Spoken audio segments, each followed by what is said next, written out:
You know, a weekly roundup should be weekly, you know. It's just... Oh, we're on. Hi, the first weekly roundup of the year, and we're already seeing some really cool things happening in the SBC space. Oh, and there's also some other cool things to burn your budget.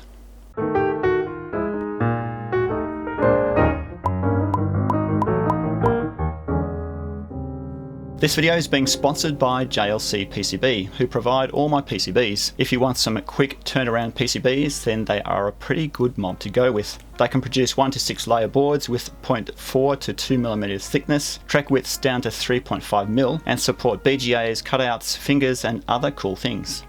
And they can do all this within 24 hours. They're currently offering 10 PCBs for only $2, and if you are a first-time customer, you'll get $20 off shipping off your first order. Click on the link in the description below to check them out. So I thought I'd give you some predictions for what the SBC world will be bringing us this year. Predictions are always tricky things, and you can either end up with egg on your face or look really cool. But anyway, here's my top 3 predictions for the SBC space. 4GB RAM will start to be common on SBCs. Memory has been pretty expensive this last year, caused by a massive shortage, but we're starting to see prices drop already as new factories have spun up. So expect more SBCs to come out with more memory. The socks of choice will be the Rockchip RK3399, followed by the all-winner H6. In fact, the Rockchips are already gaining a lot of traction and will become the gold standard. There's a lot of work being done within the OSS community to de-blob graphics drivers, but I suspect that a lot more effort will go into the Rockchips. The humble SD card will be used less and less for OS storage, with mini PCIe and M2 storage becoming more common. In fact, SSD storage will become almost mandatory, as I think we've all had enough of corrupt SD cards. USB Type-C will become a standard for power. In fact, it's impossible to reliably power an SBC with anything other than a DC jack or USB Type-C. Micro USB was great for a while, but really, let's move on. First up on Kickstarter is something similar to my monthly project. It is essentially a small UPS for a Pi based on 18650 batteries. The MCU that does all the work is the MSP430, and it can accept a 24V DC input and output a variable voltage up to 16 volts. There's also a header for plugging in an ESP32 for full wireless control, and onboard temperature and humidity sensors. This next campaign is for an Arduino shield that provides a development platform for sensory substitution and sensory augmentation. This shield comes with a flexible electrode array that you stick in your mouth. Yeah, that's right. Stick it in your mouth, and then not only do you have another input device for control, but it can also provide feedback using biphasic voltage pulses. This is actually pretty cool, and they have some starter projects such as heat vision, GPS directions, and ultrasonic hearing, all using your tongue. For those people who backed the previous LED Twee campaign, our Kiwi cousin from over the pond is back with another version of it on Kickstarter called the LED Twee version 1. For some reason, I thought they'd call it version 2. But anyway, this is pretty invaluable when you're manually loading SMD LEDs onto PCBs. The tweezers have an inbuilt battery that has enough power to light up LEDs, so you can get the orientation right before loading onto a PCB.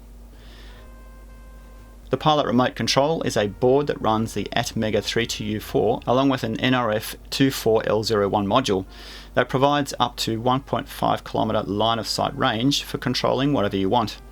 Also has 2 joysticks, mini USB port for programming via the Arduino IDE, battery charging, LCD screen, and a couple of headers breaking out UART, I2C and SPI signals.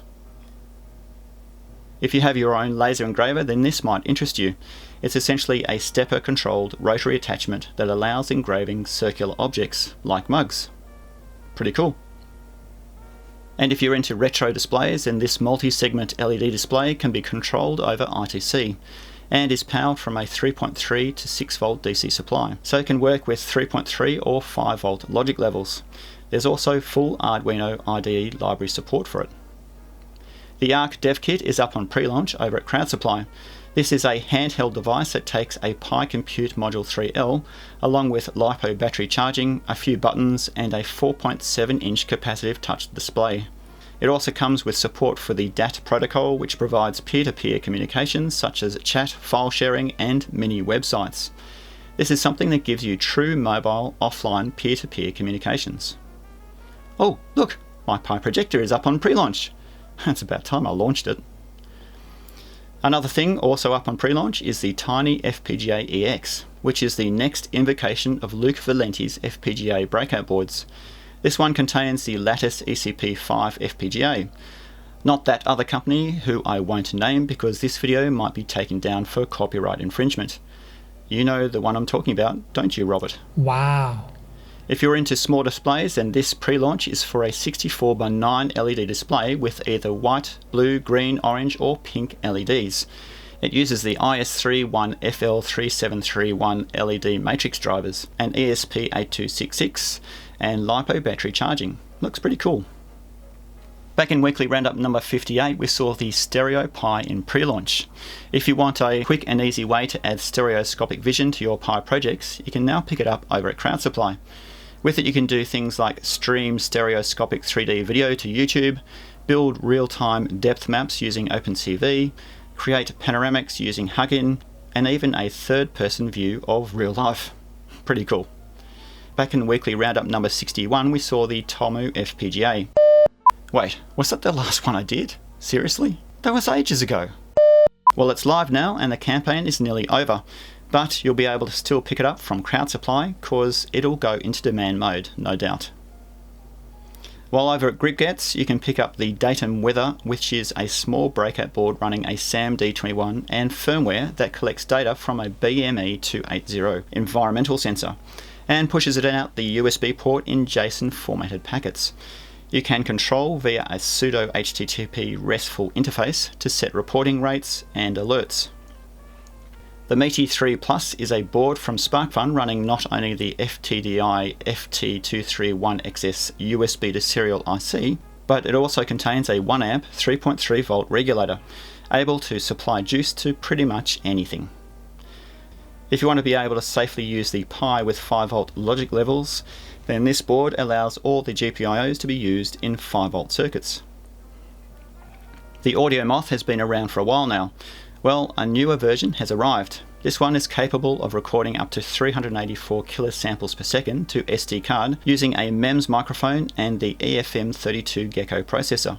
Also has USB interface for control and onboard RTC for keeping track of timestamps. Meanwhile, elsewhere on the interwebs, the Raspberry Pi Foundation have released the new Pi 3 Plus compute module. This runs the new BCM2837B0 SoC, which claims to have much better thermals when under load, but it still produces the same amount of heat as the previous CM3. So for industrial applications where electronics are contained within unvented enclosures, it may be a moot point. You can pick these up currently from Adafruit and SparkFun, amongst other places. However, if you're looking for an alternative, CNX Software pointed to this one, which I'm not even going to pronounce because I'll probably get it wrong. This runs the more recent All-Winner H6 SoC, which is a quad-core Cortex-A53 running at 1.8 GHz. You can get it with 512 meg, 1 gig, 2 gig DDR3 RAM, and 4, 8, 16 or 32 gig eMMC flash. This is one that is suited to clustering. That is, it has gigabit Ethernet, a fast SoC, local storage, and it's pretty cheap. This SBC has actually been around for a while now, as a post on the Armbian forums is dated back to 2018. Another 96 boards compliant SBC has just been released from another company with a funny name. The toy brick is based on the RK3399 Pro and is a little expensive. But for $250 US, you get a PC style board with pretty much everything broken out from the SoC. HDMI, DisplayPort, EDP, MIPI CSI and DSI, Gigabit Ethernet, USB 3.0, USB Type-C, but not only mini PCIe, but also a full PCIe slot. You can get it with either 3 gig RAM and 16 gig eMMC, or 6 gig RAM and 32 gig eMMC, with the latter being $50 US more. Another Orange Pi has hit the market. The Orange Pi 3 is based on the All-Winner H6 and pushes out 4 USB 3.0 ports, 1 USB 2.0 port, Gigabit Ethernet, Wi-Fi, HDMI, mic, infrared, SD slot and mini PCIe. You can get it with 1 or 2 gig RAM and with or without 8 gig eMMC flash. You can power it from either micro USB or the more sensible 5 volt 2 amp DC jack. Back in weekly roundup number 51, we saw the Orange Pi RK3399. Well, the Orange Pi guys have a new version with another 2GB RAM added for only $100 US. That is $100 US for 4GB of RAM. Apart from that, nothing else has changed. You're still getting a huge amount of stuff broken out from the sock. Back in weekly roundup number... Hang on. Did I cover this one? I missed it, didn't I? Oh, bugger. Last year we saw the Rock Pi 4 announced, which is yet another RK3399 based SBC, but this one is in a Pi friendly form factor. Not only do you get the RK3399 sock, but 1, 2 or 4GB DDR4 RAM, eMMC socket, SD slot, HDMI out, MIPI CSI and DSI. Really all the connectors are identical to the Pi. I've placed the sock underneath, which is a much better place for mounting heatsinks and frees the top up for add-on boards and hats. But wait, that's not all. There's 3 things that make this board even more special. It uses USB Type-C for power, it has an M2 NVMe key slot, and they plan to sell the base unit for only $39 US. This might become my new favourite board, unless the Raspberry Pi 4 comes with SSD support out of the box. The Atmel SAM A5 series ICs are a pretty decent sock. Last year I started a design based on this as there weren't any PCBs around running it. My PCB is a little way off yet, but you can buy one in an Adafruit feather format called the Giant board. All the important stuff is broken out from the 500 MHz Cortex A5 sock with 20 GPIOs, SD slot and LiPo charging. I also noticed that Grow boards also have another SBC based on the Octavo sock, which runs on the BeagleBones, but this board is in a much smaller format. Over at Intel, they seem to think that the maker market isn't worth investing in and have been pulling the plug on a number of maker products. Last year we saw the demise of the Curie. This year they've kicked off the year with an end-of-life announcement for the Quark sock. From July 2019, you will no longer be able to buy any of the Intel Quark socks and MCUs. Shame really. If you've ever had to fix old electronics equipment, then you would have come across a leaking battery or two. There's a new battery technology which claims to not only be leak-proof, but also be reliable and tiny. The lithium cobalt pyrophosphate batteries come in small SMD packages that look like large capacitors, but can provide 3 volts at 140 microamp hours. That's not a lot of current, but for something that won't leak at all, they can now be placed on PCBs as battery backups for real-time clocks without fear of damaging anything. Rack Wireless is starting to become one of the major companies in the wireless space for makers. They already have a few LoRa gateways, but they now have some upgraded versions. The Rack 2245 LoRa concentrator module is a Pi hat running an SX1301 LoRa module, providing 8 uplink and 1 downlink channel, U-Blox Max 7Q for GPS, and a heatsink to keep things cool. The Rack 2248 is the same, but in a 96 boards form factor. Then there's the Pilot Gateway Pro, which is a complete solution running the Rack 2245 LoRa concentrator and Rack 2013 mobile module along with a Pi 3 in a nice enclosure. And finally the Rack 7249 DIY Enterprise LoRa Gateway, which runs a Rack 634 Wi-Fi module, mini PCIe based LoRa concentrator, 4G mobile, L70 GPS module, 5 amp hour LiPo, all contained in an IP67 rated enclosure. Nice. If you're into Sigfox, then STMicro have come out with an evaluation board based on the Georgian WS2118 module. This provides a Cortex M0 MCU with Bluetooth LE, Sigfox and sub-gigahertz transceivers. It also has Arduino Uno compatible headers and USB interface. So programming via the Arduino IDE should be a breeze. Meanwhile, over at my favourite maker store Tindy, a group called Tiny Debian have come out with a custom PCB based on the NanoPi Neo Air design. The Tiny Wi-Fi 5G is essentially the same as Friendly Arms SBC, but this one uses the Realtek RTL8821CS module instead of the AP6212. This module provides the missing 802.11b, G, N and AC and Bluetooth LE 4.2 to the mix. You can also pick up this tiny board that runs an Atmega 328p and RFM69CW module, which is a short-range 915 MHz transceiver. The board can drop down to 4 microamps in sleep mode and is powered from 3.5 to 6.5 volts. Fiddling around with CAN buses is fun, but there's always the risk that you might just fry something, like your car. The Cannibal Pro is a USB to CAN bus adapter that provides full galvanic isolation, which basically means you can fry one end of the circuit and not have it affect the other side. It provides a simple USB UART, so pretty much every bit of software on the planet will be able to talk to it. And no, this is not anything to do with last year's April Fool's joke. The Stick is actually something you can buy. It's a small board for retro heads running a PIC32 MCU and providing a basic emulator with programs stored on SD card, allowing control over 20 GPIOs accessible on a breadboard-friendly header. There's a number of really cool things up on Seed Studio. Back in Weekly Roundup number 45, we saw the Rock 960 being released, which was pretty expensive back then. They now have a cost-optimized version called the Rock 960C. For $69 US over at Seed Studio, you can pick up this version with 1GB RAM, eMMC socket instead of soldered IC, and they have removed the USB Type-C. Seed Studio also have the Pocket Science Lab dev board.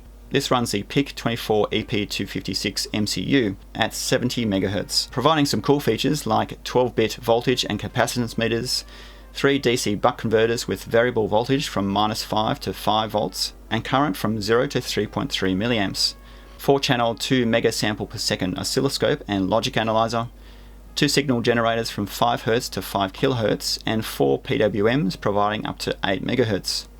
Solder pads for an ESP8266 module, and it's all fully programmable over ICSP. Nice. Thanks to the Espressif company for making really cheap Wi-Fi modules accessible for makers. No surprise that other companies want to jump in on the action. The EMW3060 module isn't new, but you can pick it up now for less than $2 US. Instead of the usual Cortex-M MCU, you are getting an ARM9 MCU running at 120 MHz with 256KB RAM, 2MB flash, and 21 GPIOs broken out, along with USB and JTAG. Over at DF Robot, they have a car detection sensor. It is a bit expensive, but the alternative way is to cut your concrete driveway and put in a wire loop, or use a less reliable beam interrupter.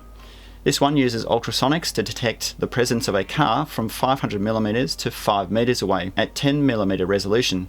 It can take samples at 5 Hz, which is fast enough to be responsive, and it's accessible over USB-based UART. For those people who live down under, you'll be interested to know that Seed Studio have now set up base in Australia. They are now offering free shipping for orders over $65, I think it's $68, and 2 to 5 day delivery. And if you stay tuned to this channel, there will shortly be some offers available only to my subscribers, so go subscribe. As always, check my website for links to everything here. And if you enjoyed this video, then don't forget to hit like. And if you haven't already subscribed, it'd be great to have you around. Also, if you have a little bit left over from all that spending, you can support me further by joining the fabulous group of patrons I have over on Patreon or PayPal. And soon I'll be offering Stripe. So thanks for watching, and see you next week.